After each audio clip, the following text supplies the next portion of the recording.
Terceiro día en Ushuaia. E vamos de glaciar a glaciar e tiro porque me toca, porque hoxe imos ao glaciar, como se chama? Martial. Que é unha ruta moi curtiña, porque se nos fixo tarde, por que? Pois polo seguinte motivo, porque non somos quen de quitar diñeiro. Todas as nosas tarxetas, tanto a Rebellion como a Revolut como a banca, todas non nos permiten quitar máis de 8.000 pesos, que son en torno a 70 euros. E para iso cobrannos como 5 euros de comisión nuns bancos e 10 euros de comisión noutros. Entón non ten xeito que nos cobren 5 euros de comisión por 70 euros ou 10 euros de comisión por 70 euros. Entón, pois, enredamos mitad da mañán buscando como quitar cartos para ao final non quitar cartos.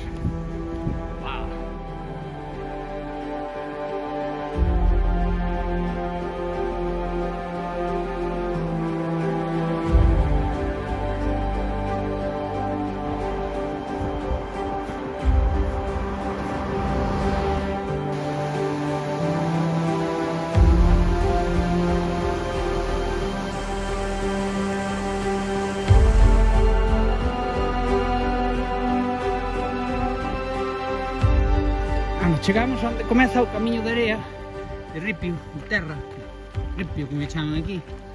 Claro, glaciar, hai bastante xente, porque ao final aquí os coches chegan, hai un parking ali atrás e chegan a 3 km do glaciar. Entón, ainda que sea unha subida importante, son 3 km. Quen che pedaleou isto? Mane? Eu non, a mí non me mires. Mira, mira, Mane, que guapo vai. Mira, dai a volta, dai a volta. Mira, oh, mira, sí, a ver, vamos alá. Yepa. Aí, mira, menudas vistas,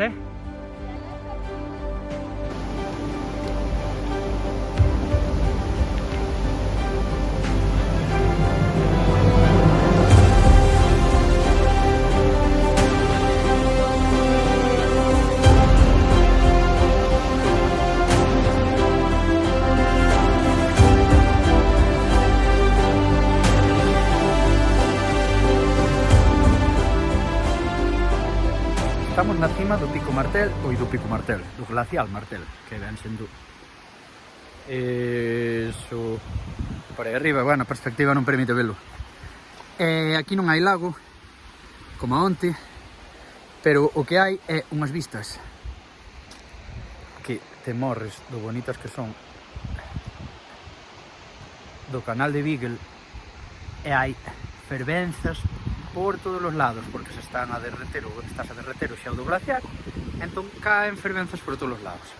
Entón é super bonito. Paga a pena. Ao final é un poquinho máis duro que ao principio, porque é un desnivel importante en moi poucos kilómetros, pero faise bastante ben. Non fai falta estar entrenadísimo para subir aquí, nin moito menos. Así que nada, ahora baixada, que a metade andando, e a outra metade, como subimos a bici, vai ser en bici, así que vai ser un plincho. Ya está Vanessa. Hey!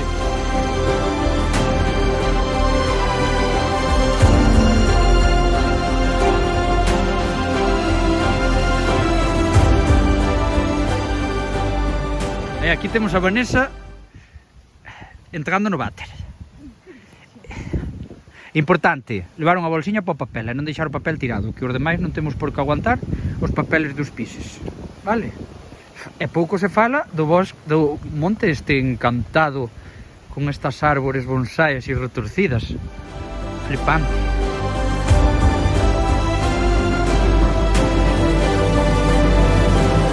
Que viene la tormenta, e a tormenta veu e está chovendo. Nada, imos coller a bici por primeira vez con choiva, que, bueno, ao final sol e auga. E hoxe dormimos en casa, así que as malas imos ter onde cambiarnos, ducharnos e quecer. Pero bonito vai ser cando teñamos unha casa de plaza. Sí. Mima, que churumicas somos, Estamos sempre chorando. Estamos asimilando.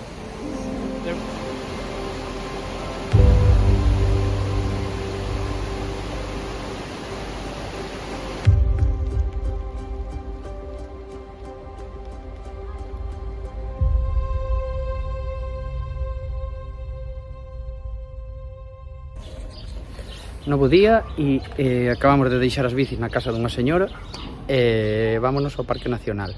E un dato moi interesante é que aquí os taxis son carísimos, non existe un transporte público como tal que te leve á entrada do Parque Nacional, senón que te deixa 5 ou 6 km. Entón, hai aquí unhas cousas que se chaman remis, que eu non atopo moito a diferencia cun taxi, pero bueno, remis, aí está, bueno, o número ao revés, e a nós sálenos os dous por 9 euros daqui á entrada do Parque Nacional, cando un taxi che pode cobrar, eu que sei, 50. A diferencia, non sei cal é, porque realmente tú chámalo e vente a buscar onde queiras, así que... Xa que mi irmá me fixo as pegatinas, vámolas pegar aquí. Ai. Bueno, todas as persoas que cheguen a Ushuaia a fin do mundo e atopen a pegatina, teñen unha cea apagada, e o demostren cunha foto ao lado da pegatina, teñen unha cea apagada con esta chica. Sí, sí. Paga él, porque se olvidou da pegatina. Má, esta rapaz é máis agarrada. Sabe Dios cantos pisos ten esta por aí e nós ainda non sabemos. Comezamos o sendeiro do Parque Nacional de Ushuaia, que vai ao lado do canal de Beagle. Eso que se ve en fronte son as montañas chilenas, xa do outro lado do canal de Beagle, que separa a Argentina de Chile. E vamos pasar 2 días aquí e acampar aquí, pero pódense vir máis. A entrada foron 2.100 pesos por 2 días e unha noite, e son 3.000 e algo por 3 días, 2 noites. Entón, hai máis de 40 km de sendas. Escoller cal facer. Nós imos mostrar probablemente 2 diferentes.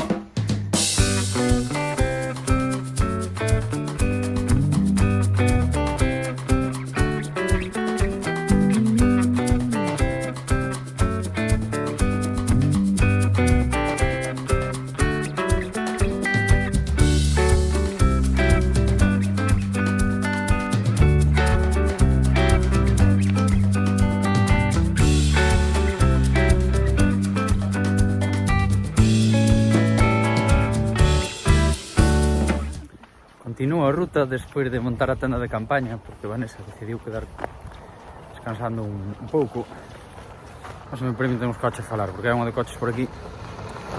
E sigo aínda sin atopar o motivo de por que tanta xente ven aquí ao Parque Nacional e por que paga a pena pagar 20 euros, bueno, non, perdón, 2.000 pesos por vir aquí, cando os sitios nos que estuvemos estes días atrás eran gratuitos e para min eran infinitamente máis bonitos. Así que existen 2 opcións: que non chegara aínda ao lugar ou aos lugares dignos de pagar eses 2.000 pesos, ou que a xente arrimara para cá. Realmente é bonito, porque eu viñen, bueno, nos viñemos facendo unha ruta polo monte ata chegar aquí, que é moi bonita, pero eu estou super acostumado a facer rutas por Galicia, polo que tampouco me sorprendeu. E hai moita xente que ven por esta pista en coche, e ata ahora non sei moi ben a ver o que.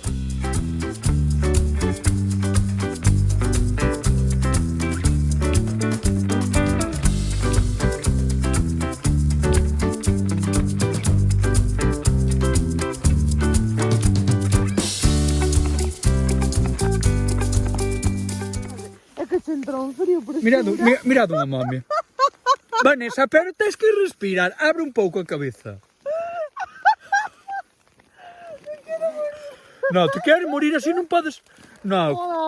Abre eso. Hola.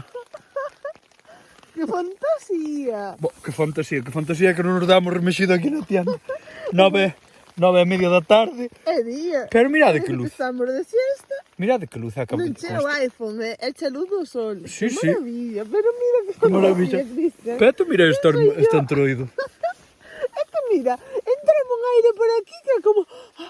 E un pantalón corto. Necesario. Bueno, vamos a intentar dormir. Bueno, eu estou morrendo do sono, a verdade. Eu estou que caio. No, tú aí non velo día. Ai, que é que non vexo nada, é que isto é... No, se ahora teño frío, xa non teño máis que botar. Noite 1. Nada. 6 e 1. Primeira noite. almorzando arroz, porque Cristian non quere leite en polvo. Pero Sí, vai haber que marcar a leite en polvo, pero bueno, eu non lle metín ese arroz ao corpo porque eu non dou. Pero eu si teño unha familia. Almorcei, mira, truquísimo. Cocer, se non és vegano ou vegana, coces media dúcia ou unha dúcia de ovos, lévalos aí na propia caixa, e son un salvavidas, porque resisten e non alimentan. Aquí estamos, miren que hotel tan bonito temos. A verdade que sí, pero choveu toda a noite, a ver se se ve isto mollado. Choveu toda a noite e agora escampou un minuto, ese minuto no que deberíamos estar recollendo a tienda. Pois estamos grabando este vídeo. Pois sí. Así que, tanto como, porque non podo perder o bocado. polo menos a ver se ganamos un par de suscriptores.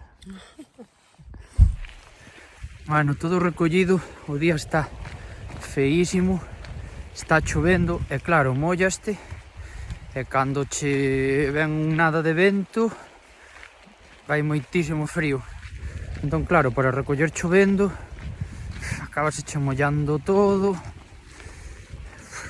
Mal, a ver, espero que a tenda non se mollara demasiado porque temos que seguir dormindo nela. Non se aprecia demasiado a néboa que hai. Si, mira, aí si. Non está claro, ainda que nos deixen subir ao pico que queremos subir.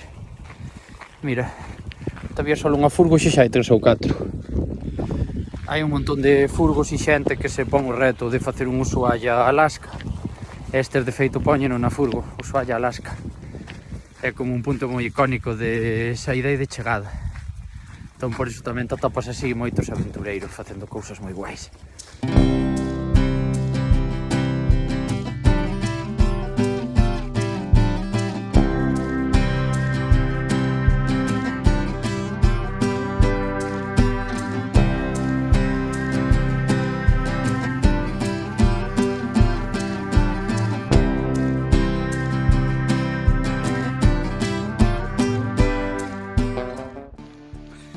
Pois con estas vistas marchamos. Pedímonos do Parque Nacional Terras do Lume. Quedamos na mitad do camiño. E quedamos na mitad do camiño porque ten unha explicación moi razonable. Hai dous miradores. Do Pico Guanaco, exactamente, de subir ao Pico Guanaco, que son, ojo, en 5 km ou un pouco menos, 1000 metros de desnivel, que xa é. Pero hai dous miradores, este é o que está máis baixo, máis arriba hai outro, que xa teñen unhas vistas, pois mira, como se está a ver, impresionantes. E para arriba hai néboa e neve. Entón probablemente non podamos chegar arriba, así que aproveitamos este tempo para dar a volta, chegar relativamente cedo a Ushuaia e salir xa hoxe cas bicis.